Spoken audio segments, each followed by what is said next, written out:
Hi there. This is the third video for chapter 9. And in this video, we will talk about notes receivable. Okay, accounts receivables are like short-term, relatively short-term receivables, usually classified as current assets.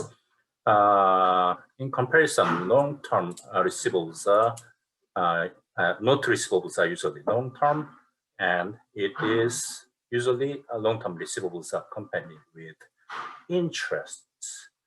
Okay, when it comes to notes payable or receivables and their interests, we've seen in chapter 3, studying adjusting entries, that we should pay for interests, and the percentages are expressed in annualized terms, right?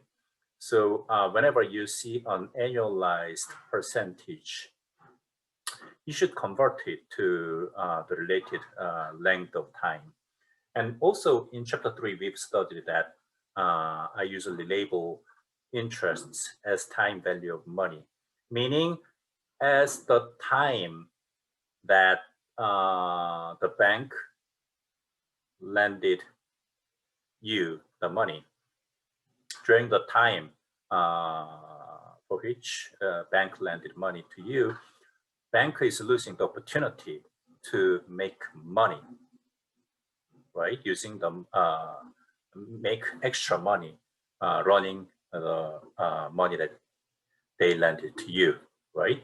So what I'm saying is, based on accruals accounting philosophy, at the end of each fiscal period end, you should recognize related interest, even though there is no cash transaction.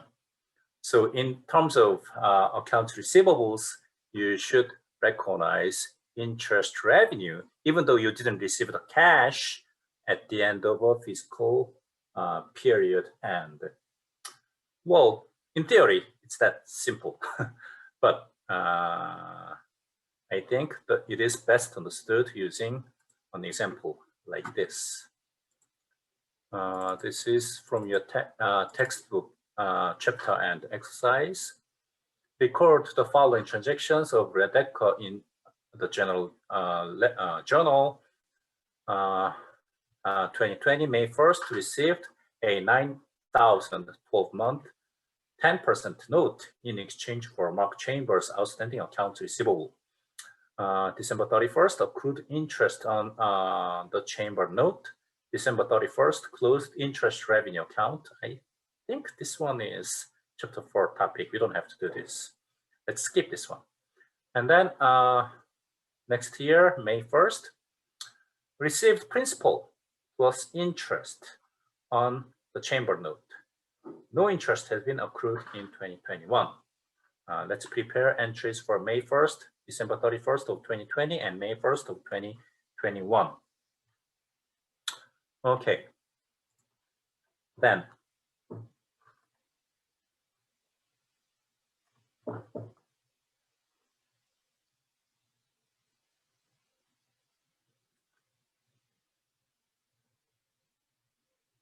May 1st of 2020, Mark Chamber receives notes payable, receivable in exchange for accounts receivable of its principal value, 9,000, right? And then as of the time that the note receivable was issued, the note is issued, you have no time to recognize any interest. But as time goes by, you need to recognize related interest in theory, but you can't do that, right?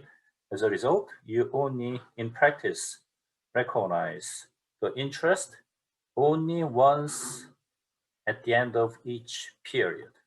For example, year end. December 31st, accrued interest on Chambers note, meaning it's time to recognize interest revenue. But did you receive revenue? Did you receive cash? Nope. So you recognize receivable.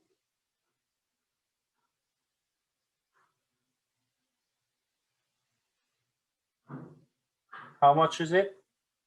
9K times interest, 10%. But again, the percentage is annualized. Then how many years or months are we talking about in between these two dates? Oh, it's not 3rd, it's 31st. In these two dates, how many months? Including the month of May, 5, 6, 7, 8, 9, 10, 11, 12. 8 out of 12 months, right? This is 600. Then finally, it's the maturity date. How much cash are you going to receive? 9K times 10% for 12 months, which is 9,900. Out of this, we know that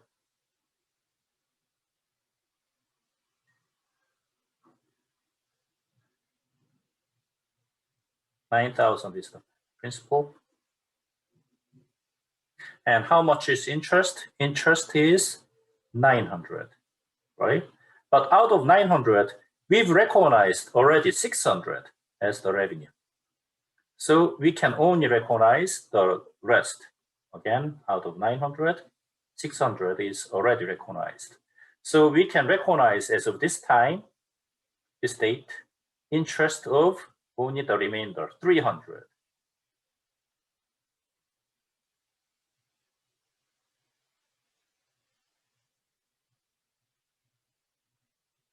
And we, on this date, recognized, we received cash for 600, which was interest receivable. We received, so it is not anymore receivable. We need to credit it.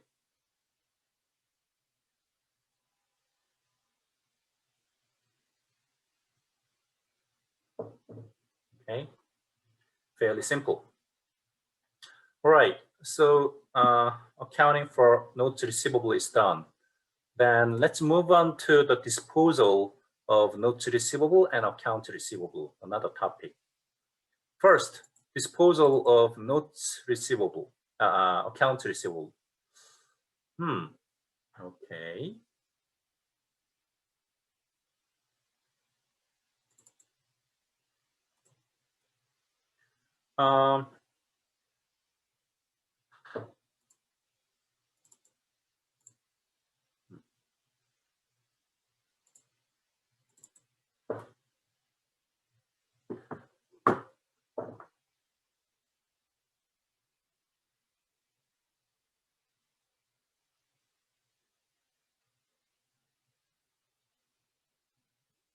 For sales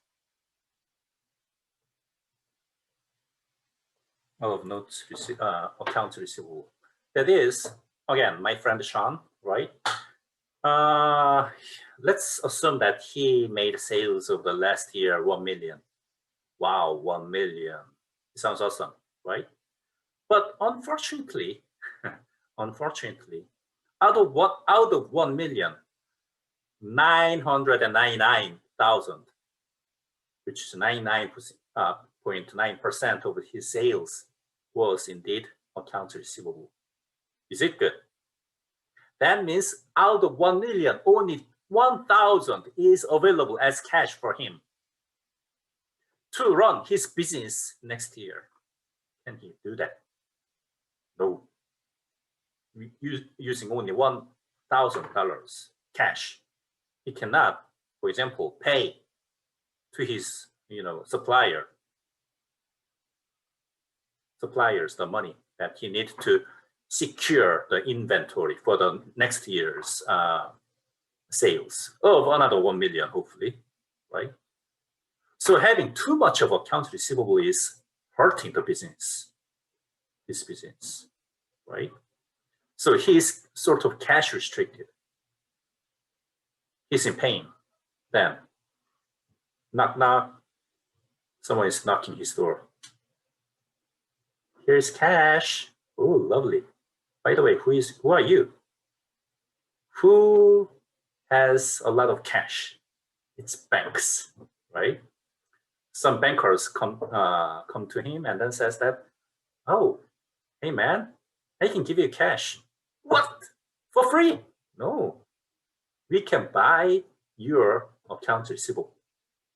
Cool. Okay, here is my accounts receivable of $999,000. Give me $999,000. That's what Sean says. And then the banker says, no, man. We are in our own business, right?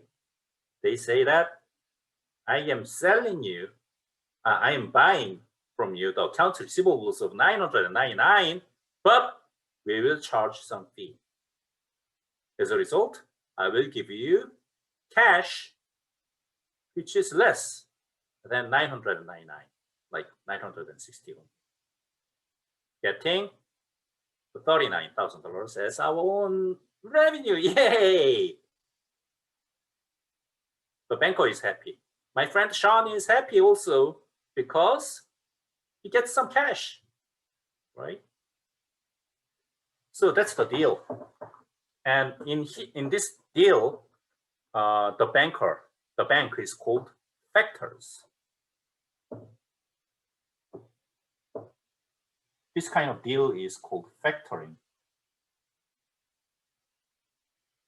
And the banks are called factors. Okay, let's have a look at the case using an exercise. On March 3rd, Kitzelman Appliance sells 650,000 of its receivables to Irvay Factors. Irvay Factors assesses a finance charge of 3% of the amount of the receivables sold. Prepare the entry of Kitzelman's Appliances book to record the sales of receivables. What's happening?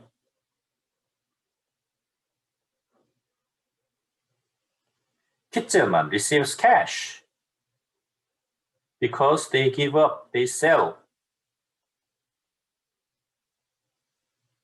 accounts receivable. How much? 650.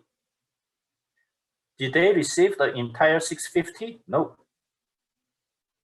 After taking out 3% as charge, after taking out 3% as the service charge, how much is it?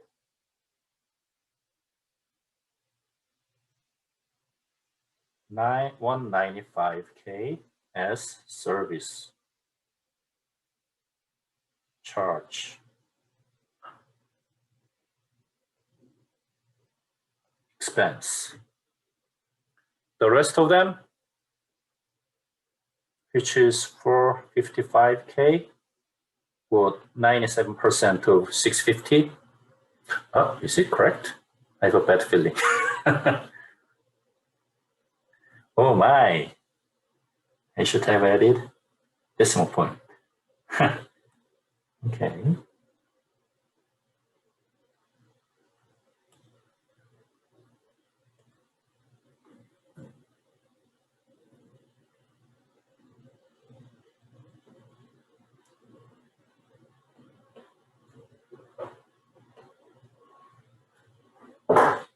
So the end of the story is Kitzelman receives 130.5.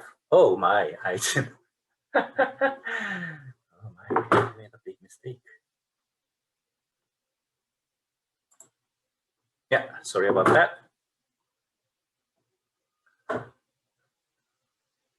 Kitzelman received cash 360, which is debited, and in exchange for giving up the account receivable, which is 650. And there is service charge expense, which is 19.5. which is 3% of 650. Expense, so it is debited. All right, the next case. Okay, before looking at the next, reading the next case, is it familiar to you? Does this sound familiar to you? Sales of accounts receivable. Is it? Yes, the credit card business, right? When you buy something from, for example, Whole Foods, sometimes you pay cash, but sometimes we use credit cards, right?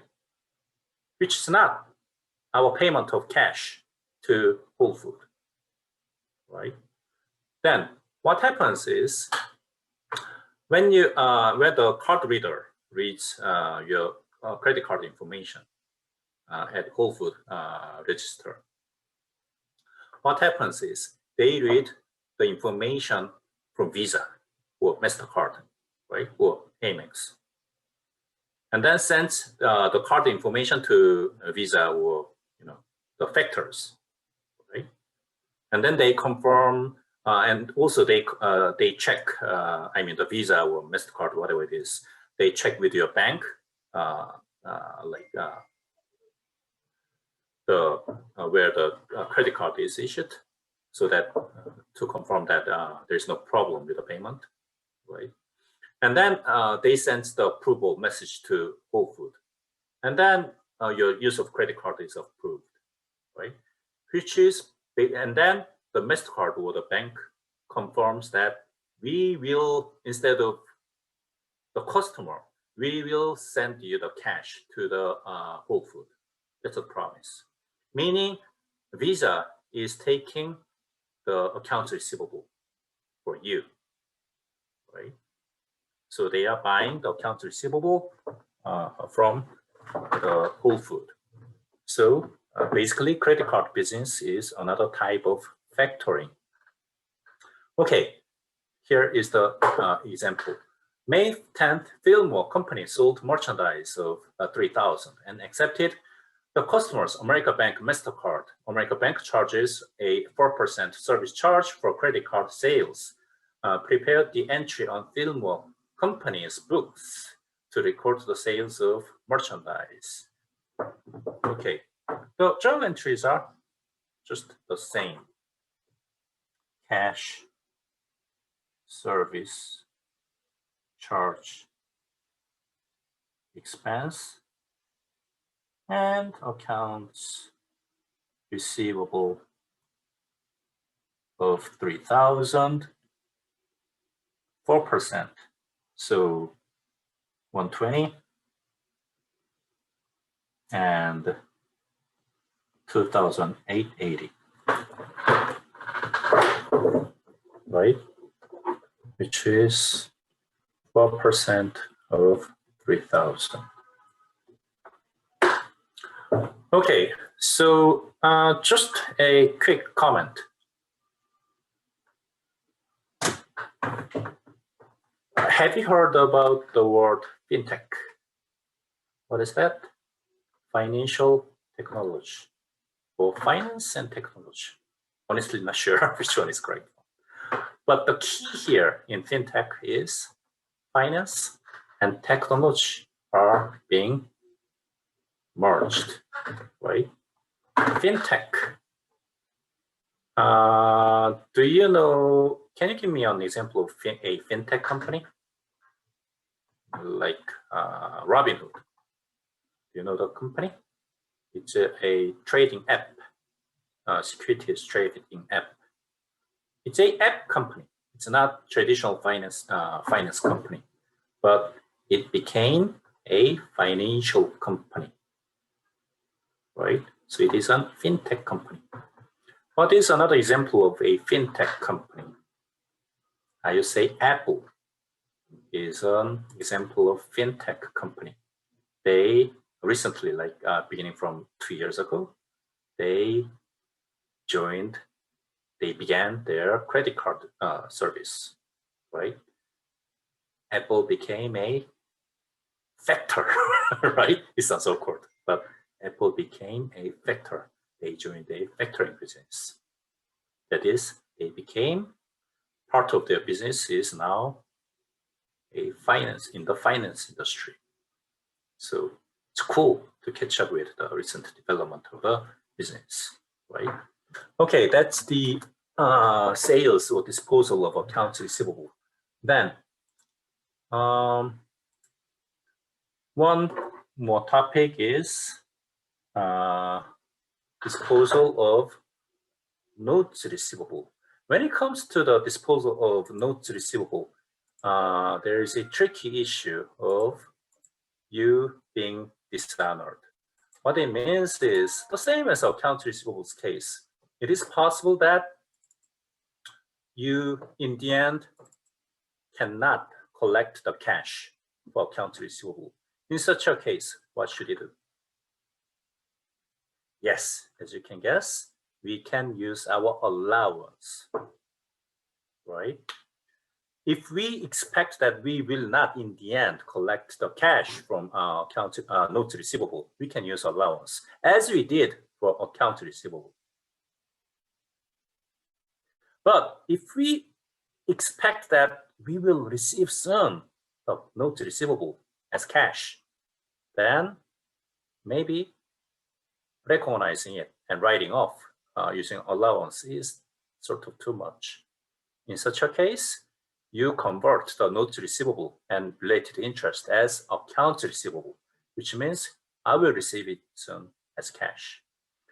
Okay, let's have a look at the case E915. On May 2nd, McLean Company lends $9,000 to Chang, issuing a 6-month 7% note. At maturity date, November 2nd, Chang indicates it cannot pay.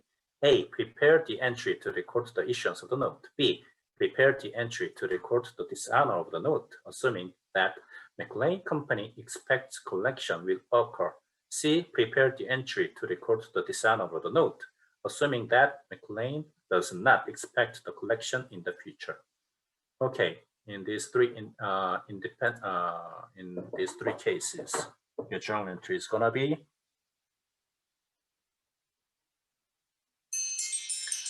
first. The issuance is quite simple. Notes receivable